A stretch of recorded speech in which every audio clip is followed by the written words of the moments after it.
अस्सलाम वालेकुम। सबसे पहले लाखों करोड़ों दरूदो सलाम मोहम्मद मुस्तफ़ा सल्लल्लाहु अलैहि वसल्लम ख़ातमुल अंबिया सैयदुल मुरसलीन और उनकी आल पर जो वजह तख्लीक़ कायनात बने। आज का जो मेरा सेशन है वो है पीरियड्स के दौरान शदीद किस्म का दर्द होना। अक्सर हमारे पास यंग गर्ल्स इस कंप्लेन के साथ आती हैं कि उनको पीरियड्स के फर्स्ट और second day lower abdominal pain होती है जो बैक तक जाती है और अपर लेग्स यानी टांगों के ऊपर हिस्से में होती है। और वो हमसे पूछती हैं कि इसकी वजह क्या है और इसका ट्रीटमेंट क्या है। तो सबसे पहले मैं आपको गाइड करना चाहूँगी कि पीरियड्स के दौरान होने वाली पेन को हमारी मेडिकल लैंग्वेज में डिस्मेनोरिया कहा जाता है और 90% यंग गर्ल्स और फीमेल्स डिस्मेनोरिया को फील करती हैं। इसमें सबसे इम्पोर्टेंट चीज़ ये है कि ये ज़्यादातर मेजॉरिटी ऑफ द केस मतलब ज़्यादातर केसेस में ये फिजियोलॉजिकल पेन होती है। और अक्सर यंग गर्ल्स हमसे ये सवाल करती हैं कि इस पेन की क्या वजह है। फिजियोलॉजिकल पेन की कोई वजह नहीं है। ये पीरियड के फर्स्ट और सेकंड डे होती है और ग्रेजुअली ख़त्म हो जाती है। तो इसकी वजह ये होती है कि बच्चेदानी का मुंह थोड़ा सा नरम हो जाता है ताकि ब्लड फ्लो कर सके।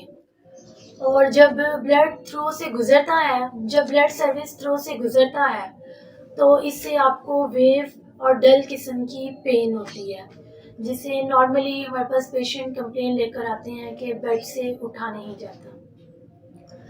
अगर यंग गर्ल्स जिनको पीरियड्स के फर्स्ट और सेकंड डे या पीरियड्स के दौरान बहुत ज़्यादा हद से ज़्यादा दर्द होती है तो उनको अपनी गायनेकोलॉजिस्ट से as early as possible consult करना चाहिए कि इस डिस्मेनोरिया के पीछे कोई वजह या रीज़न तो नहीं है। और अगर हम बात करें फिजियोलॉजिकल पेन की कि इसका ट्रीटमेंट क्या है, तो अगर आपको फिजियोलॉजिकल पेन है तो मेरा आपको एक मैसेज मैं आपको कन्वे करूँगी कि अगर आपको फिजियोलॉजिकल पेन है तो आपको किसी लंबे चौड़े इलाज की ज़रूरत नहीं है। इसमें हम सिंपल लाइट सी पेन किलर एडवाइस करते हैं।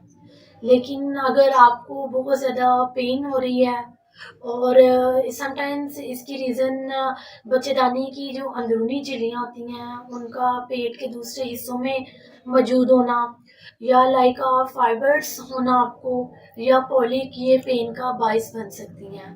तो फिर इसकी अकॉर्डिंग आपको मेडिसिन हम देंगे। अगर आपको अगर डिस्मेनोरिया की अगर आपको कोई पेन या इस किस्म की कोई प्रॉब्लम नहीं है तो इसको हम प्राइमरी डिस्मेनोरिया या फिजियोलॉजिकल डिस्मेनोरिया बोलेंगे। लेकिन अगर आपको इसके साथ पेन है और वॉमिटिंग हो रही है, नोज़िया हो रहा है, मतली हो रही है, इस किस्म का कोई भी मसला हो रहा है तो आपको अपने डॉक्टर से कंसल्ट करने की ज़रूरत है। तो मैं उम्मीद करती हूँ कि आपका डिस्मेनोरिया यानी पीरियड्स के दौरान दर्द का होना जितने क्वेश्चंस होंगे आपको जवाब मिल गए होंगे। अगर आपका इसके बारे में कोई और मज़ीद क्वेश्चन है तो आप मेरे इनबॉक्स में कमेंट करें। और अगर आप चाहते हैं आपको हेल्थ के बारे में और इस तरह की इंफॉर्मेटिव वीडियो मिलें या आप देखें या आपको हेल्थ के बारे में और इन्फॉर्मेशन मिले तो आप मेरे चैनल को लाइक करें, सब्सक्राइब करें और बेल आइकन को प्रेस करें। शुक्रिया।